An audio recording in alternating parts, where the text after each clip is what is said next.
The Renault Space from 2010. Let's see how to unlock the steering wheel. As you can see, it cannot be rotated to the right and it cannot be rotated to the left. To unlock the steering wheel, you have to press the start-stop button twice. So the first is not doing anything, it's giving power to the electric objects. The second, when I press it, it will unlock the steering wheel.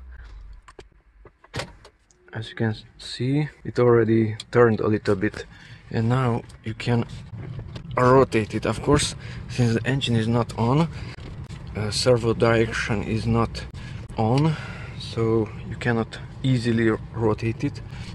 You can barely move it, but if you press the accelerator and the start button, then the assistance is on. You can rotate it to the left and to the right.